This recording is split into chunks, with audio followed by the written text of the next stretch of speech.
Saya ingin menyebut satu sejarah tahun 70.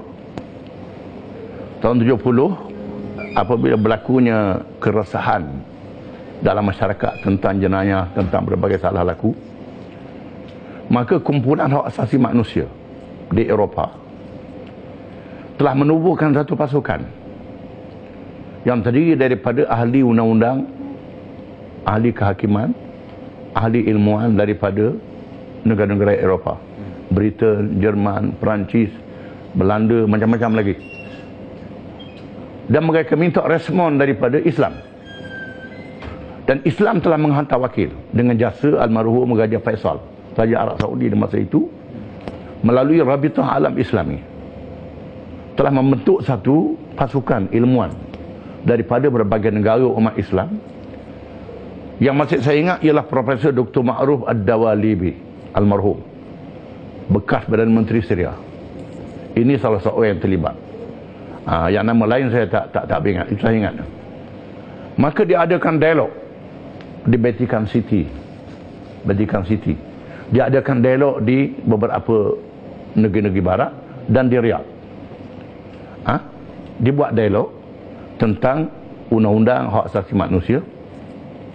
Apa yang menarik, saya ikut dalam minit dialog ni, saya masih ingat salah seorang ilmuwan barat menyebut bahawa dia puas hati dengan Islam ni. Cuma dia tak berapa puas hati dengan hukum hudud. Dia ambil contoh hukum potong tangan. Dia dapati hukum potong tangan ni satu hukum yang sudah tidak relevan dengan zaman sekarang. Lalu Profesor Dr. Ma'ruf Ad-Dawalibi, mengapa saya ingat nama dia, telah memberi jawapan dalam dialog itu. Dr. Ma'ruf menjelaskan bahawa orang-orang barat mesti faham perkataan Islam. Perkataan Islam ni tak boleh ditafsirkan dengan religion sahaja. Kerana perkataan religion dalam ensiklopedia barat, dalam segala bahasa barat, sama ada bahasa Inggeris, Perancis, Belanda, religion ataupun agama dalam bahasa Melayu, penafsirannya sangat sempit. Berkait dengan aspek rohani, aspek akhlak, aspek itu saja. Tak ada aspek politik, aspek ekonomi, aspek seluruh cara hidup, tak ada. Islam adalah satu agama yang lengkap. Itu kata Dr. Ma'ruf. Kamu kena faham dulu apa dia Islam ni. Kemudian undang-undang hudud ni, potong tangan, satu aspek daripada ruang Islam yang luas ini. Dan sebab itu dalam melaksanakan satu undang-undang Islam yang ada kaitan politik, ekonomi, sosial, kaitan semua. Dengan sebab itu hukum hudud tak boleh dilaksanakan kepada seorang yang lapar, mencuri kerana lapar. Tak boleh dilaksanakan kepada orang yang buta huruf, jahil, seorang yang jakun.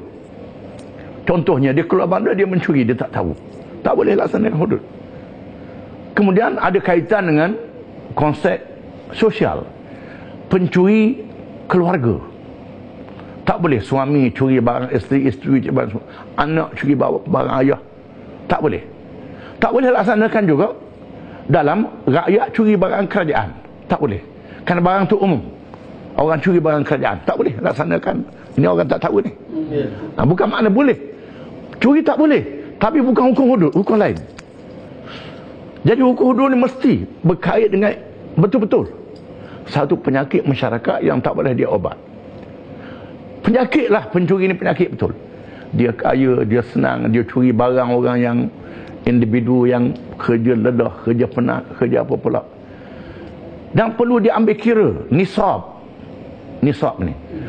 ni mungkin dalam undang-undang jenayah Kelantan dia sudah letak harga. Sepatutnya harganya berubah. Bukan harga pada masa tahun 90. Itu akan dilihat harga sekarang. Nisab barang yang berharga tu berapa? Mengikut harga barang yang tinggi, bukan harga barang yang tak ada harga. Perlu diambil kira di mana barang tu diletak. Dia letak mana barang tu? Kalau barang emas letak atas tangga orang curi, tak boleh. Tak boleh hudud. Tak boleh. Mesti disimpan dalam rumah. Kalau duit dalam bank, kalau orang curi duit dia letak dalam bangku sampah, tak boleh. Perlu diambil kira latar belakang pencuri itu. Kalau dia seorang buruh yang gaji tak cukup, gaji dia bukan gaji minima. Tak, gaji minima. Gaji minima. Tak boleh. Maknanya gaji dia dah cukup, dia mencuri juga. Suasana ilmu dan faham dia. Ini aspek yang sangat detail. Kemudian dia sah kalau dia saksi. Kalau hukum mencuri, dua saksi. Saksi yang adil. Saksi yang budiman. Yang beriman dan budiman. Beriman dan budiman. Yang tahu dosa pahala. Yang beriman. Dia tak boleh bohong. Bukan saksi yang dikutip-kutip itu saja. Syarat saksi yang bermaurah, yang cukup. Dua saksi. Ini saksi yang cukup payah. Dua saksi ini.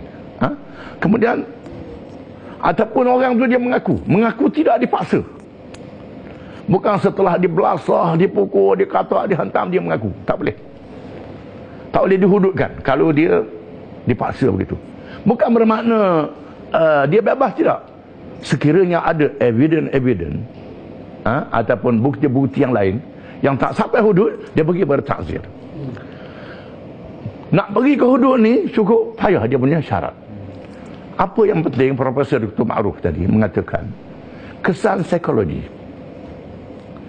Jangan kita fikir bila hudud dilaksanakan banyak orang cacat, banyak orang kudung, orang berebut nak suruh potong tangan.